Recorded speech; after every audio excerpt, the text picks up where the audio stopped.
Whether it's a job, or whether it's a spouse, or whether it's a relationship, or whether it's just a blessing from a situation, or whatever it is something that is going to fit you. He says, I'm going to put them in a good and large land that could fit them. Okay. The blessing is going to fit you. And you will know it. Because people won't recognize it, because the blessing is not for other folks. It is a personal revelation that God is with you, and that he releases something that is specific, tailored to you. Watch this. The next thing that he tells them, not only is he going to bless them, not only is he going to place them into a place that fits them, he says, watch this, and then watch this, into a good land and a large land, a land flowing, somebody say flowing. Somebody say flowing. With milk, somebody say milk. And somebody say honey. We dealt with those two things, but this is something powerful, and I want us to understand. God then tells Moses, not only am I going to bless them with something that fits them, I'm going to bless them into a land that is flowing with milk and honey. Now let's just understand what milk is symbolic of. Milk is symbolic of growth. When a child is actually born, the first thing that happens when a child is born, they have the desire for milk. They begin to do their mouth like this, because they understand that they have to have milk in order to grow. So again, milk is always symbolic of growth. So the first thing that God says, he's going to place them into a land flowing with milk. In other words, whatever it is that God is going to give us or during our life, it's going to be a place of growth. Somebody say growth. Growth. We need growth. We all need growth. He didn't say he's going to bring some of them into a land of milk. He said all of them. All of us need growth in some area of our life, regardless of what level of spirituality you're in, regardless of the gifting that you have, regardless of your age, regardless of your race, regardless of your gender. We all have to be developed in some area of our life. This is why when Jesus would heal somebody, he not only just touched them and delivered them in a certain thing, he would always tell them, and be thou whole, signifying that everybody has something that they have to have development in, growth. A land of milk, but the next thing that he says, watch this, is a land of honey. Somebody say honey. Honey is a sweet thing that is symbolic of a blessing. And I want us to understand this. We have to understand that God wants to bless us. Doesn't matter how long we've been in bondage or ensnared of something. Doesn't matter how long we've been in a circumstance or situation. Even if our minds don't believe that God could bless us. Even if we haven't seen a lot of positive things happening in our life. We have to understand that God's desire is to bless us. But watch what it says. He says a land flowing with milk and honey. Now just follow me with this. Notice what he says. He's going to place them into a land flowing. Somebody say flowing. Let's just deal with that. Flowing. Flowing. He says that these blessings, watch this, is going to flow. When you think of flowing, watch this. I think of a river. A river flows. It is a continual process of movement. God says that I'm going to put them into a land flowing with blessing. Why is that good to know? Can I tell you why that's good to know? Because if I'm at a place where blessings flow to me, that means that sometimes I can miss some blessings.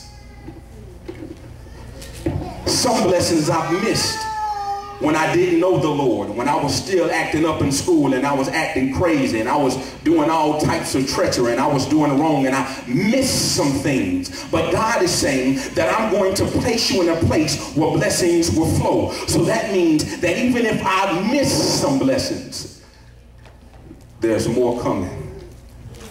That means that I never miss an opportunity when I'm with Jesus.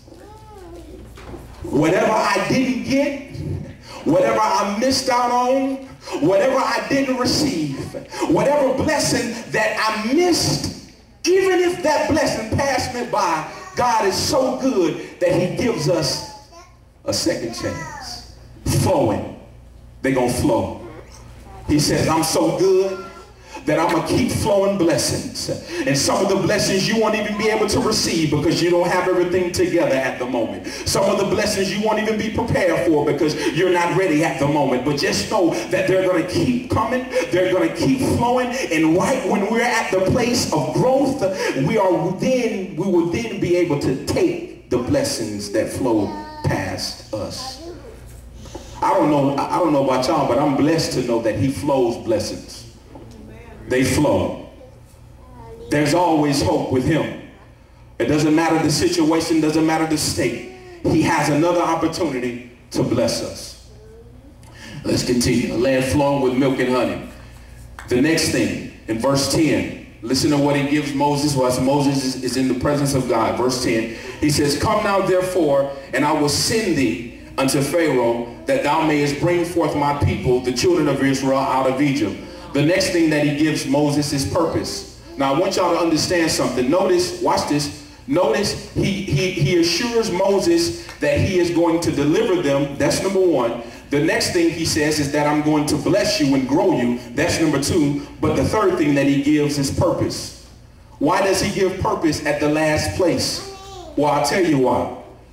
Because in order for me to gravitate into something that I'm called to do, I have to be assured that God is going to not only be with me, but that my life is going to turn out good. That I will have a different experience, that my life will then be blessed, that he is then going to bring me out of the thing that I have been wrestling with, that he is going to bless me. And then when I understand that he is not only with me, but that he's going to bless me, I then am prepared for the call. Hope. He empowers us to be able to pursue a call. Empowers you.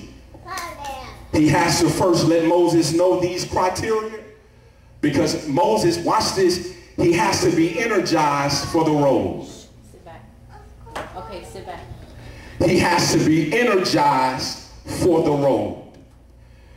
He has to be energized. So God talks to Moses on one-on-one basis. Notice he's just talking to, it was just Moses and God talking. And God is talking to Moses. He's telling Moses, Moses, I'm going to bless my people. Moses, I'm going to put them into a land. I'm going to deliver them. Moses, I am sending you. And he's just talking to Moses. And the reason why he talks to him personally is because the thing that God is telling Moses, Moses has to be assured of personally.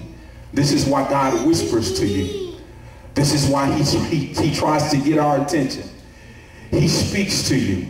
And however he does, and however he reveals himself, because he talks to you so that you will know the thing that he's calling you to do. He's not going to tell your neighbor. He's not going to tell people next to you, but he will tell you, and then we are then alone are responsible to carry out the thing that God tells us, but he empowers us and assures us before he sends us out. The next thing, if we go to verse